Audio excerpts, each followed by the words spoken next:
성경에서 가장 드라마틱한 이야기는 요셉의 이야기라고 우리가 이야기할 수 있을 것 같습니다. 많은 문학가들도 이 요셉의 이야기에 영감을 받아서 많은 소설을 쓰기도 했습니다.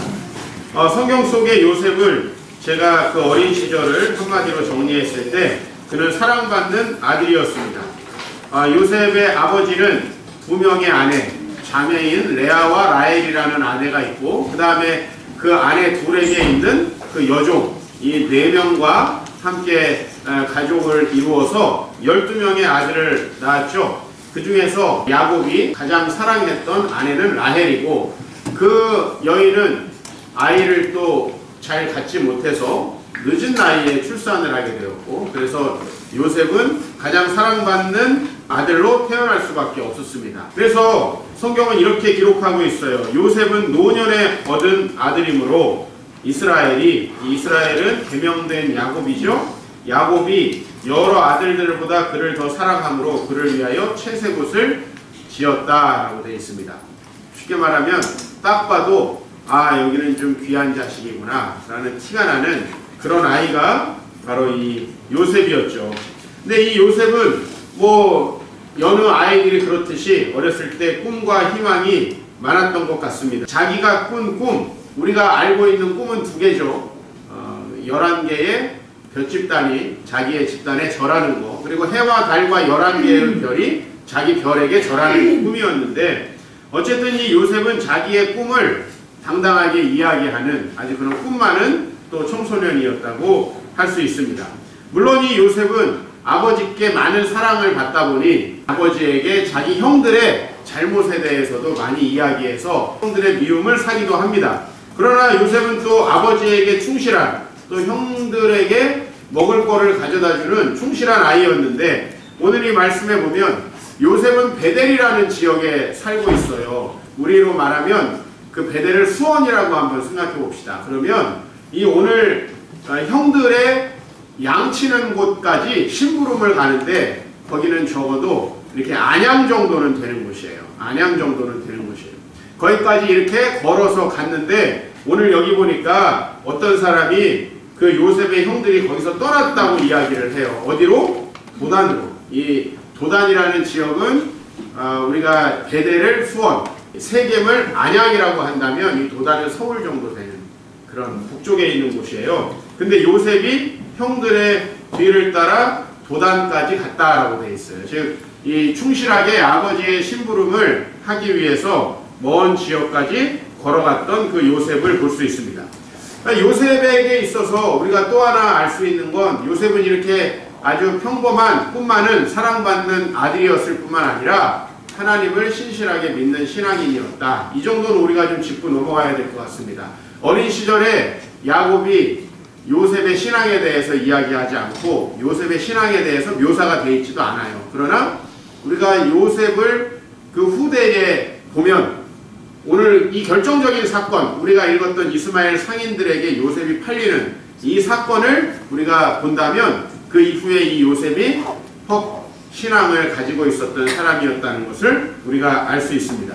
그런데 이렇게 꿈 많고 사랑 많고 또 게다가 하나님을 위해서 또 그 신실한 신앙을 가지고 있던 요셉이 엄청난 일을 당하게 되죠. 그게 바로 미디안 사람 상인들에게 요셉이 팔려서 애굽이라는 나라에 가게 된 것입니다.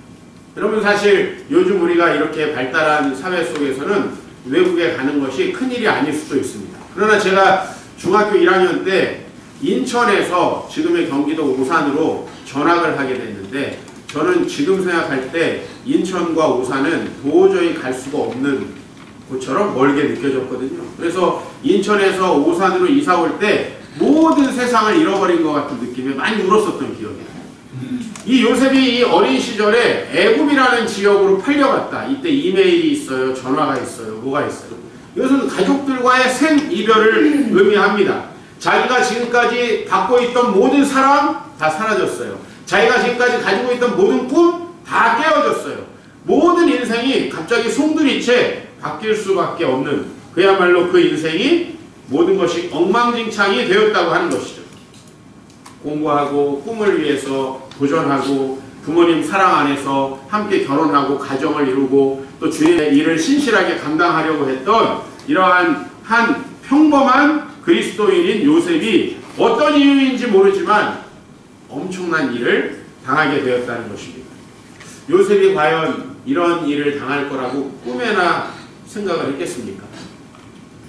요셉이 도대체 상상할 수 없는 일이 요셉에게 벌어진 것이죠. 우리 삶에는 이런 일들이 벌어진다고 하는 사실. 저는 오늘 여러분에게 이 말씀을 먼저 좀 확정적으로 드리고 싶어요. 여러분이 아무리 신실하게 그리스도인으로 잘 산다 할지라도 분명히 여러분이 상상할 수 없는 일들이 일어나게 될 것이고 이미 여러분이 예상할 수 없는 여러분의 인생의 항로를 전혀 다른 곳으로 바꿀 수밖에 없는 그런 일들을 이미 맞닥뜨렸다고 하는 사실이에요. 우리는 그런 일들을 맞닥뜨릴 수밖에 없습니다. 한 두 가지 정도의 생각을 해볼 수가 있을 것 같아요. 첫 번째는 요셉에게 이런 일을 당한 만한 죄가 있었는가? 요셉이 이런 일을 당할 만한 그런 정도의 삶을 살았는가? 제가 봤을 때 아닌 것 같습니다. 우리는 흔히 우리에게 어떤 일이 닥칠 때 내가 무슨 잘못을 했길래 이런 일을 당해야 하나 생각을 해보다가 내가 그런 일을 당할 만한 잘못이 없다고 생각하면 분노하기 시작하는 거죠. 나에게 왜 도대체 이런 일이 닥쳤을까? 요셉의 삶에서도 이렇게 애굽에 팔려가는, 종으로 팔려가는 이런 일이 있을 만한 그런 요셉이 잘못을 했다라고 우리는 생각할 수 없습니다. 물론 전혀 잘못이 없다라고 얘기할 수도 없겠죠. 그러나 요셉은 어쨌든 자기의 어린 시절의 잘못보다는 훨씬 더 과다한 그러한 어떤 심판을 받았다고 생각할 수도 있습니다.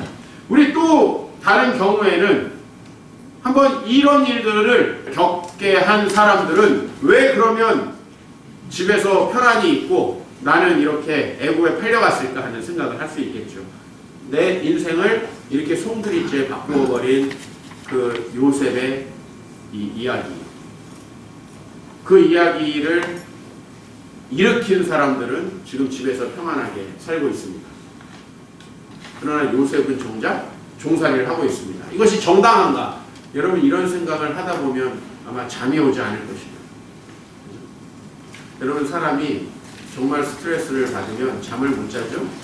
그럼 며칠 사이에 흰머리가 엄청 납니다. 갑자기 확 늙어요. 여러분 지금 이럴 만한 일들을 요셉이 당한 것입니다. 도대체 하나님의 뜻은 무엇일까? 그러면 하나님은 도대체 이 일을 정당하다고 하시는 건가? 우리 그런 생각을 한번 해볼 필요가 있을 것 같아요. 하나님은 이 일을 정당하다고 하시는 건가? 정말 궁금하죠? 중요한 건 이것에 대해서 어떤 답이 없다고 하는 사실. 우리는 우리 인생에 이렇게 우리가 생각할 수 없는, 또 우리가 뭔가 정확하게 원인을 파악할 수 없는, 정당하다라고 생각할 수 없는 이런 일들을 많이 겪게 된다고 하는 사실입니다. 그리고 중요한 건 그런 일들이 때때로 우리의 삶에 일어난다고 하는 사실. 여러분에게는 어땠습니까? 이런 요셉의 일만큼 어마어마한 일은 아닐지 몰라도 이런 일들이 여러분의 삶에 있었습니까? 혹시 그런 일이 있으셨다면 여러분들 그런 일을 어떻게 이기셨습니까? 아니면 혹시 지금까지도 이기지 못해서 형들에 대한 분노, 우리가 흔히 상상할 수 있죠. 그죠? 그리고 자기가 이런 일을 당한 것에 대한 그런 억울한 마음으로 인생을 살아갈 수도 있습니다. 그런데 우리가 요셉을 통해서 한번 우리가 이럴 때 어떠한 태도를 가져야 하는가에 대해서 생각해 보아야 할 것 같습니다. 제가 우선 여러분에게 말씀드렸지만 요셉은 이 일을 받아들일 수밖에 없는 입장에 있어요. 자, 요셉이 그만한 잘못을 했다고 하면 좀 받아들이기가 쉬울 것 같아요. 그죠? 그러나 제가 말씀드렸듯이 요셉은 그 이유를 알 수 없습니다. 그런데 중요한 것은 이 세상에 이런 일들이 일어난다고 하는 사실이에요. 저와 여러분의 인생에 이런 일들이 일어난다는 사실. 굳이 여러분 따져보자면 왜 이런 일이 일어날까? 세상에는 악한 사람들이 많습니다. 그 악한 사람들은 어떤 죄를 짓습니다. 그러면 그 죄에는 분명히 누가 있어요? 피해자가 있을 수밖에 없어요. 그죠? 그래서 그 피해를 내가 당했다 이렇게 생각할 수도 있을 것 같아요. 또 뭐 좀 믿음이 좋은 여러분들 같은 경우는 하나님께서 어떤 큰 뜻이 있으시니까 지금 비록 좀 이해할 수 없지만 하나님이 그 뜻을 이루기 위해서 이런 일을 나에게 주셨을 거야 라고 생각할 수도 있습니다. 근데 여러분, 이런 것에 대해서 답을 찾을 수 있는 길이 상당히 멀고도 험하고, 우리가 당장 이런 일을 당했을 때 그런 답을 찾을 때까지 아무것도 하지 않고 있을 수 없어요. 말하자면 지금 요셉은 원인을 생각할 새도 없이 보디발이라는 사람의 집에서 시키는 일을 해야 되는 상황에 처해 있어요. 그죠? 어떻게 해야 됩니까? 오늘 저는 요셉의 태도를 두 가지로 한번 정리해 보았습니다. 먼저 주님의 뜻이 있을 거라고 확신하고 그 일을 받아들여야 한다는 거예요. 그 일이 왜 일어나는지 우리는 잘 알 수 없습니다. 중요한 거는 그 일이 일어났다는 사실이고 우리는 그 일을 받아들여야 한다는 사실이에요. 요셉이 얼마나 괴로워하고 고통을 당했을지 상상이 되지 않죠. 그죠? 저도 설명할 길이 없어요. 왠지 아세요? 오늘 제가 이 1번 대지에 대한 성경 구절이 없습니다. 그냥 2번으로 넘어가요. 왜냐? 성경에 한 군데도 요셉의 마음이 어땠을지 이런 얘기가 나오지 않아요. 아마 현대 소설가라면 이 지점에서 멈추고 이 요셉이 얼마나 괴롭고 그 심리가 얼마나 정말 억울하고 분노가 얼마나 가득했는지 이걸 설명하는데 몇십 페이지를 할애할 것 같습니다. 그러나 성경은 전혀 단 한 줄도 요셉의 심리를 설명하고 있지 않아요. 여기서 우리는 추론할 수밖에 없어요. 요셉은 도대체 어떻게 했을까? 저는 분명히 요셉이 이 일을 그냥 받아들였을 것이라는 것입니다. 왜냐하면 요셉은 얼마나 괴로워하고 고통스러웠을까요? 하지만 요셉이 그런 고통스럽고 괴로운 상황 속에서 그 복수의 칼을 갈면서 살지 않았다는 것만큼은 분명합니다. 요셉이 그렇게 과거에 이 일이 나에게 왜 일어났는가, 이 일은 정당한가에 대해서 따지고 있지도 않다라는 것이에요. 만약에 그런 것들을 따졌다면 우리는 요셉의 이 이야기의 다음 부분이 달라졌을 것이라는 것을 확신할 수 있습니다. 그러나 우리가 성경 속에서 발견하는 이 요셉의 이야기는 요셉이 이것을 받아들였다고 하는 사실이에요. 그게 무슨 얘기냐면 요셉은 이후에 이 일 때문에 이 일의 원인을 찾기 위해서 방황을 한다든지 혹은 이 일 때문에 원망하고 불평하는 일에 많은 시간을 소비하지는 않았을 것이다. 오늘 하나 묻겠습니다. 여러분, 이보다 더 억울하고 더 엄청난 일을 겪으셨습니까? 비등한 일은 겪으셨습니까? 저도 이런 일들은 근처에도 가지 않고 산 것 같습니다. 물론 힘들 데가 없었던 건 아니에요. 그러나 요셉의 일은 우리가 상상하기 어려운 일입니다. 그런데 이런 일이 요셉에게 일어났고 요셉은 원망하며 불평하며 방황하며 괴로워하면서 삶을 보내지는 않았다고 하는 사실이에요. 그랬다면 우리는 이렇게 한번 정리해 볼 수 있죠. 요셉에게 그런 마음이 전혀 들지 않았고 이때부터 아유 하나님 무슨 계획이 있으실 거야 라고 하는 그런 여유로운 마음을 갖지는 못했을 것입니다. 그러나 분명한 것은 원인을 찾고 그 억울하고 불평스러운 마음들을 이야기하고 또 도대체 나에게 왜 이런 일이 있을까 라고 그것을 괴로워하면서 많은 시간을 그가 보내지는 않았을 것이라고 하는 사실, 그것만큼은 굉장히 분명합니다. 그 일은 일어났고 요셉은 그 일을 받아들인 것입니다. 이 이야기에 대해서 성경이 한마디도 하고 있지 않습니다. 그리고 요셉은 자신이 처한 상황 속에서 자신이 할 수 있는 최선을 다합니다. 이것이 그리스도인의 자세예요. 사실요 여러분, 어떤 일이 일어났을 때 적어도 5년, 10년, 20년, 30년이 지나야 그 일이 왜 일어났는지 그리고 그 일에 대해서 나는 도대체 어떻게 반응했어야 되는지 그때 알 수 있는 거예요. 그 일이 정당했는지에 대해서, 그리고 그 일을 일으킨 사람들은 왜 그렇게 했을까, 그게 이해되기 시작하는 거예요. 당장에는 그 일들이 전혀 이해되지 않는 경우가 많습니다. 하지만 창세기는 요셉이 상인들에게 팔린 오늘 28절의 이야기를 끝으로 해서 요셉이 그 이후에 어떤 갈등을 겪었는지에 대해서 얘기하는 것이 아니라 39장으로 넘어가서 요셉이 그 주인을 열심히 섬긴 이야기가 있어요. 우리 한번 39장의 말씀을 읽어볼까요? 시작.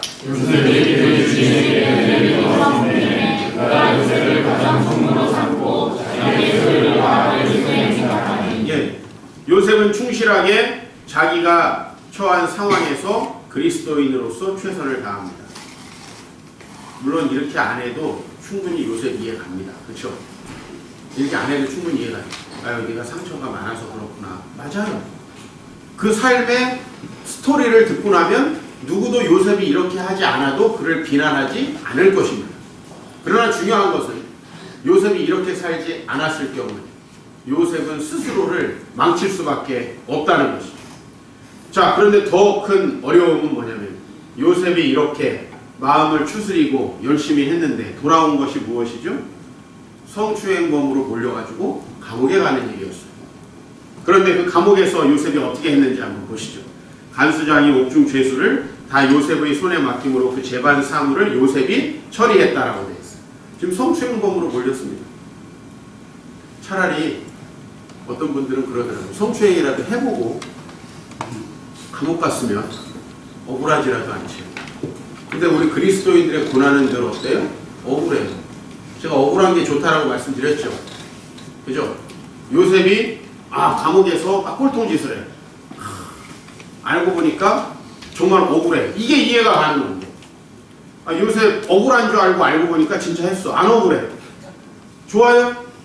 이건 그리스도인들이 취할 수 있는 스탠스가 아니에요. 그리스도인들은 억울합니다. 그는 성추행범으로 몰렸습니다. 거짓말을 통해서 감옥에 왔습니다. 그러나 요셉이 할 수 있는 건 없어요. 요즘 같으면 항소를 한다든지 뭘 할 수 있겠죠. 그죠? 그러나 아마 요셉의 말은 이때 분명히 그냥 묵살되었을 것입니다. 어떤 말을 할 수 없는 상황에 있죠. 그리고 여러분, 이 감옥 생활을 열심히 하는 중에 요셉은 또 자신의 일을 기억해 주겠다고 하는 한 사람을 만나는데 술 맡은 관원장입니다. 그죠? 그 술 맡은 관원장이 자기를 기억해 주겠다고 하고 추록이 되었습니다. 그러나 그 술 맡은 관원장은 까맣게 그를 잃어버립니다. 그러나 요셉은 하나님의 도우심으로 풀려나게 되었고 총리가 되었어요. 총리가 된 다음에 요셉은 어떤 일을 합니까? 온 지면에 기근이 있었어요. 그래서 요셉이 창고를 열고 애국 백성과 그 다음에 양식을 사려고 온 각국 백성들에게 양식을 파는, 즉 참다운 정치를 하고 있습니다. 요셉이 총리가 된 다음에 할 수 있는 일들은 여러 가지 있어요. 우선은 보디발이라는 사람과 그 아내를 감옥에 집어넣는 겁니다. 그죠? 왜냐하면 그때는 낮았지만 이때는 보디발보다 분명히 높아졌어요. 그러면 보디발의 아내를 감옥에 넣는 거예요. 그리고 자기를 기억하지 않고 까맣게 잃어버린 술 맡은 관원장을 해고하고 정치적으로 보복을 할 수 있습니다. 그러나 요셉은 어느 때에도 그렇게 과거에 매여서 살지 않는다는 거예요. 자신의 상황 속에서 최선을 다하고 있습니다. 이거 정말 어려운 일입니다. 그렇죠? 내 과거에 내가 규정되지 않고 내 과거에 내 마음이 흔들리지 않는다는 거 정말 어렵습니다. 그러나 오늘 분명히 요셉이 우리에게 말하고 있는 것은 우리가 그럴 수 있다라는 것입니다. 그리스도인은 그렇게 할 수 있다라는 것입니다. 요셉이 그 예를 보여주고 있습니다. 요셉이 결혼하고 아들을 둘을 낳았습니다. 아직 형들을 만날 때는 아니에요. 아직 모든 문제가 끝났을 때는 아니에요. 근데 아들의 이름을 무엇이라고 지었냐면 두 가지로 지었어요. 첫 번째, 아들의 이름은 므낫세입니다. 므낫세.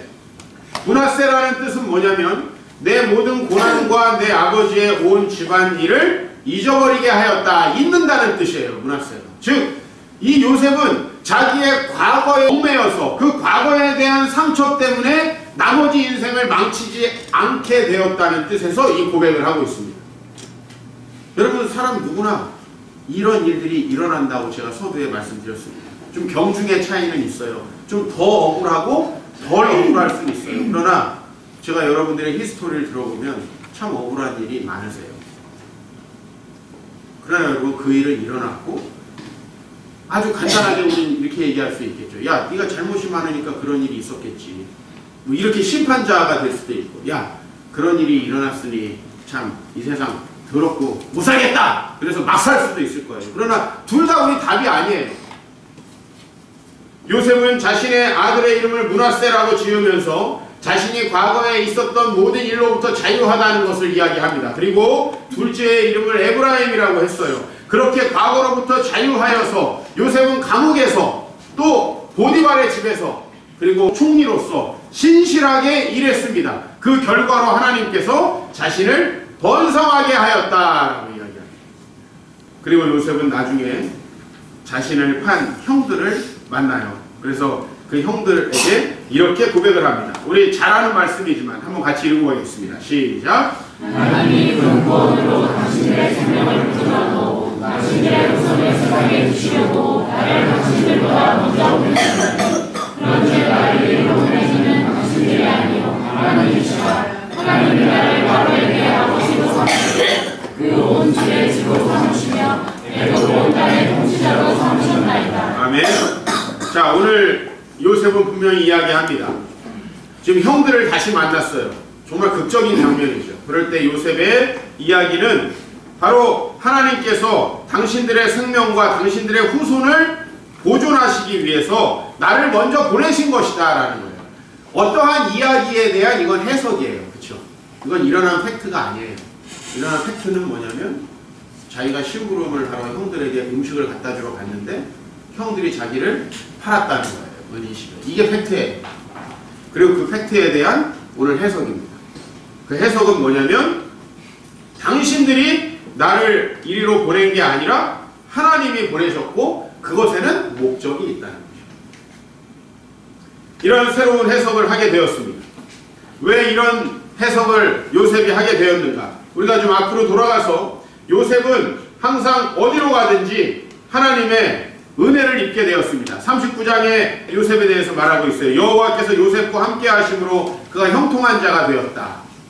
여러분, 요셉은 불평과 원망 속에서 그 마음이 하나님을 떠나서 살아가지 않아요. 일어난 일을 어떻게 해석할 수 있는 방법은 없어요. 그 해석은 20년, 30년 후에, 50년 후에 되었어요. 왜 나는 어렸을 때 그런 일을 당했는지, 왜 나는 직장에서 그런 억울한 일을 당했는지, 나는 왜 그런 아픔들을 겪게 되었는지에 대해서 나중에 비로소 해석할 수 있었다는 거예요. 우리는 성급하게 그 이유를 빨리 찾고 싶어 합니다. 그러나 우리가 인생을 살아보지 않고 하나님의 뜻을 그렇게 쉽게 속단할 수가 없다는 것이죠. 그랬을 때 요셉은 하나님 앞에 신실하게 살아가는 거예요. 그랬더니 하나님께서 그를 도우셨다라고 합니다.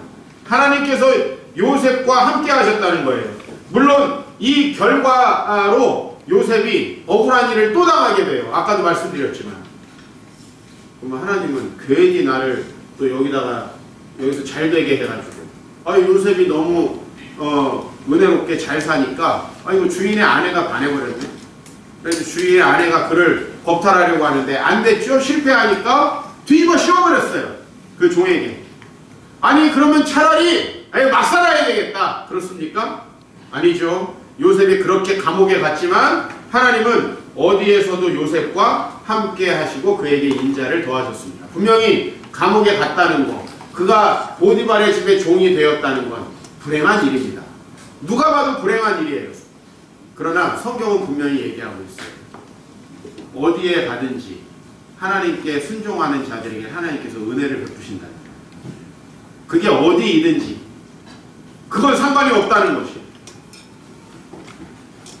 그리고 그는 감옥에서 오랜 시절 생활을 하게 되는데 오늘 이 말씀에 이 술 맡은 관원장이 어쩔 수 없이 요셉을 기억할 수밖에 없게 돼요. 술 맡은 관원장은 요셉을 잃어버렸어요. 그러나 하나님께서 그 잊어버린 요셉을 다시 기억나게 하는 사건을 일으켜 주시는 거죠.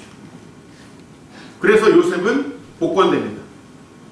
제가 이 요셉에 대해서 읽은 어떤 책에 이런 얘기가 있어요. 이 요셉의 감옥생활.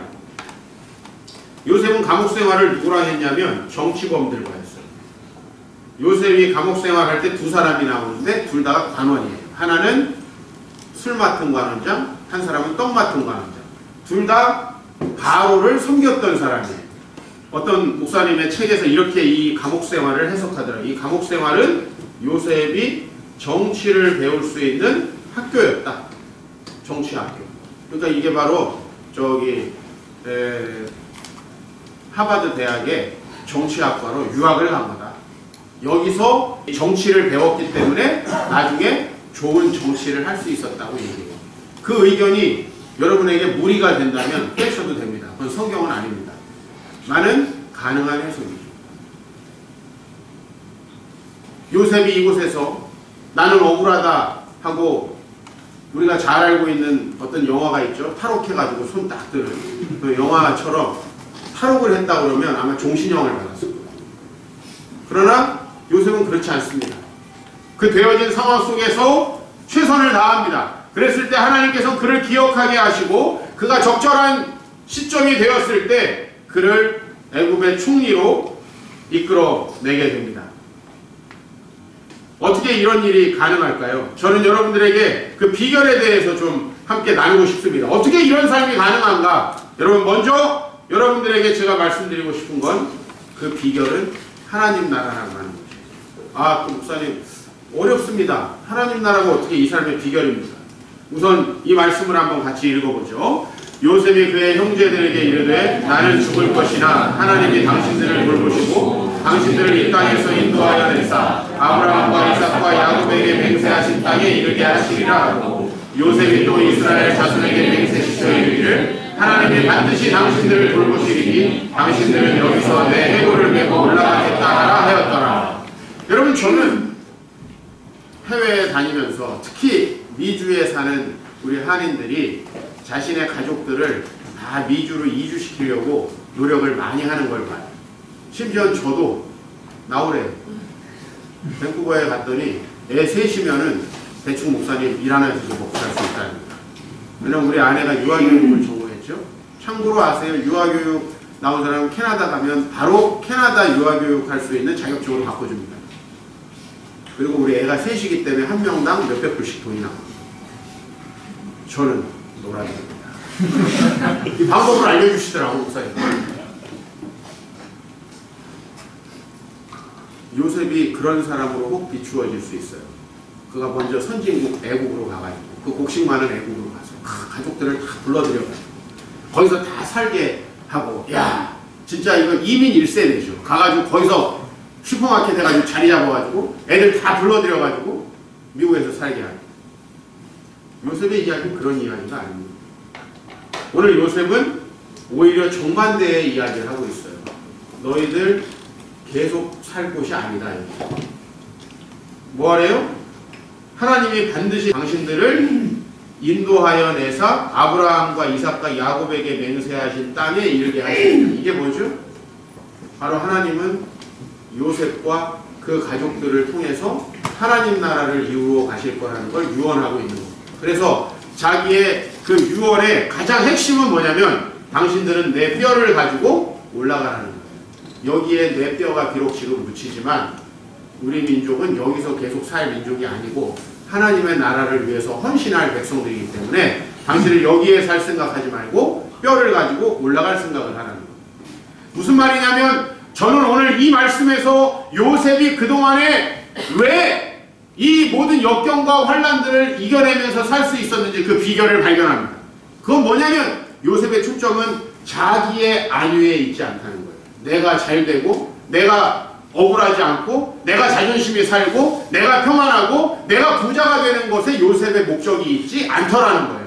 만약에 그랬다면 자기를 해하는 그 사람들을 어떻게 용서할 수 있습니까? 만약에 그랬다면 어떻게 이 일로부터 자유할 수 있겠어요? 자기의 삶을 송두리째 망가뜨린 그들을 어떻게 하루라도 증오하지 않고 살 수 있겠어요? 그러나 요셉의 중심은 자기에게 있는 게 아니라 하나님의 계획에 있어요. 그 요셉에게 마음에 품고 있는 하나님의 계획이 뭘까요? 저는 이 말씀이라고 믿습니다. 같이 한번 읽어볼까요? 시작!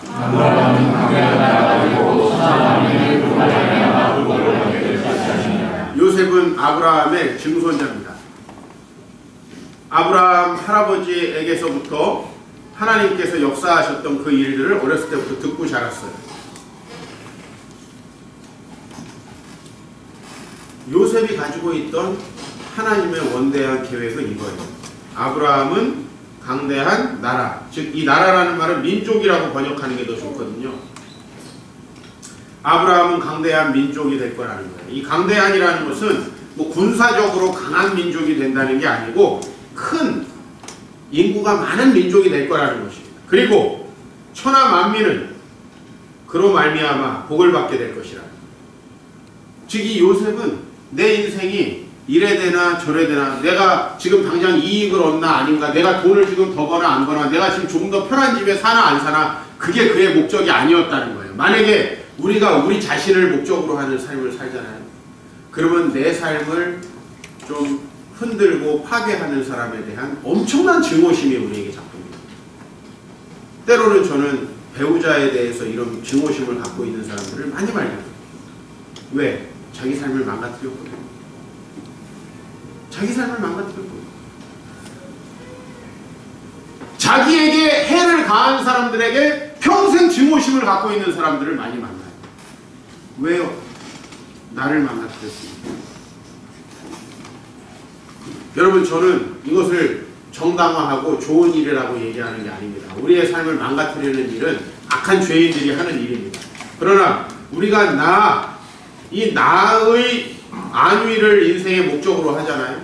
여러분 평생 여러분의 대적들이 끊이지 않을 것이고, 여러분 그들에게 대한 여러분의 증오심이 끊이지 않을 거예요. 때로는 여러분을 잘 돌보아 주시지 못한 여러분의 부모님, 여러분의 증오의 대상이 될 것입니다. 여러분을 잘 돌봐주고 좋은 교육을 시켜주지 않은 여러분의 선생님들, 또 여러분에게 신앙적으로 좋은 길을 알려줬어야 되는데 여러분에게 상처를 입힌 목사님들, 또 여러분의 주위의 친구들, 여러분을 주위에 배신한 사람들, 심지어는 여러분의 배우자와 자식들까지도 여러분은 그들에 대한 증오심에서 벗어나지 못할 것입니다. 그러나 요셉은 그렇게 생각하지 않습니다. 나는 하나님 나라를 이루어가는 하나님의 큰 계획에 사로잡힌 자라는 것을 믿습니다.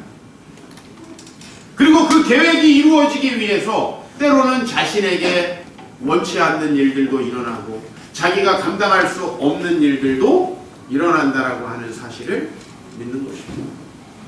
그리고 그런 일이 일어났을 때 왜 나에겐 이런 일이 일어나는가 억울해한다든지, 이런 일이 일어난 저 사람들은 처벌을 받아야 된다고 한다든지, 이런 생각, 물론 옳은 생각이에요. 그러나 거기에 골몰하지 않는다는 것입니다. 하나님 나라 그 큰 계획을 따라 살아가는 사람은 많은 사람을 용서할 수 있어요. 어느덧 저도 전도사 시절부터 20년 넘게 지금 목회를 하고 있습니다. 다 좋은 사람만 만났을까요? 여러분이 아니듯이 저도 아니에요. 우리 교회 안 나왔으면 하는 성도들도 많았어요. 그리고 저에게 정말 씻을 수 없는 상처를 준 사람들도 많았어요. 저만 상처 주는 게 아니에요. 저도 받아요. 그런데 저는 솔직히 얘기해서 어느 한 사람도 지금 증오하고 있지 않습니다. 이건 솔직한 심정입니다. 어느 한 사람도 증오하고 있지 않아요. 왜 그럴 수 있는지 압니까? 내가 나를 생각했을 때는 정말 죽이고 싶은 사람이 하나둘이 아니었어요. 왜 나를 이렇게 힘들게 해요? 왜 내 삶을 이렇게 망가뜨려요? 왜 없는 이야기를 만들어서 나를 이렇게 괴롭게 해요? 이런 일이 하나 두 번 있었던 게 아니에요. 그런데 어느 날부터 하나님의 큰 계획이 보이기 시작했어요. 저는 인격적으로 매우 미성숙한 사람입니다. 목회적으로 많은 걸 배워야 하는 사람이에요. 제가 뭔가를 배우고 성장해야 할 때 때로 아픔이 필요하고, 그런 아픔을 준 사람들도 내가 큰 계획으로 이해하게 됐어요. 때로는 여러분의 인생의 계획들을 송두리째 망가뜨리는 일이 일어날 수 있습니다. 그리고 우리는 그 일 때문에 너무 힘듭니다. 하지만 여러분 그 일 때문에 여러분의 인생을 망가뜨리지 마십시오. 그 일 때문에 억울하다고 생각하고 상대방을 증오하면서 인생을 허비하지 마시기 바랍니다. 그것은 남을 파괴하는 행동이 아니라 바로 여러분을 파괴하는 거고, 여러분이 아무리 예수를 믿어도 그렇게 생각하고 살아가는 동안에 여러분의 마음에 천국이란 있을 수 없습니다. 오늘 저는 마지막으로 바울을 소개하고 싶거든요. 바울은 지금 감옥에 갇혀서 이 편지 빌립보서를 쓰고 있는데 제가 이 구절을 너무너무 좋아합니다. 억울하게 감옥에 갇혀 있습니다. 근데 자신이 감옥에 갇히니까 어떤 사람들은 거칠해요. 무슨 말이냐면 바울이 감옥에 갇힌 것을 기뻐하는 거예요. 동료 그리스도인이. 아유 저거 나대고 자기 혼자 전도하는 것 같이 하더니 잘됐다. 이제 우리가 한번 우리 이 세력을 한번 넓혀보자. 전도하는 거. 참으로 하나 이건 무슨 말이냐면 바울을 정말 걱정하고 염려하는 사람들이 평소에는 열심히 안 하다가 바울이 감옥에 갇히니까 열심히 하는 거예요. 근데 여기 보니까 무슨 방도로 하든지 전파되는 것이 그리스도예요. 오늘 여기서 우리는 뭘 발견할 수 있죠? 사도 바울의 관심은 자기가 억울한 거에 있지 않아요. 사도 바울의 관심은 자기가 전하려던 그 예수 그리스도의 복음에 있어요. 자기가 감옥에 있고 지금 억울한 상태에 있어요. 그러나 복음이 전파된다면 it's okay. 아니 오케이 정도가 아니라 it's better. 그게 더 나은 거예요. 여러분 이 사도 바울이 만약에 자기에게 모든 관심이 있었다고 생각해봐요. 아마 이 감옥에서 잠도 안 왔을 거예요. 저는 여러분들이 복잡한 환경 속에서 살고 계신다고 믿습니다. 하지만 어떤 상황 속에서도 좌절하지 말고 원망하고 불평하지 말고 우리 주님 나라 바라보면서 승리할 수 있기를 주의 이름으로 축원합니다.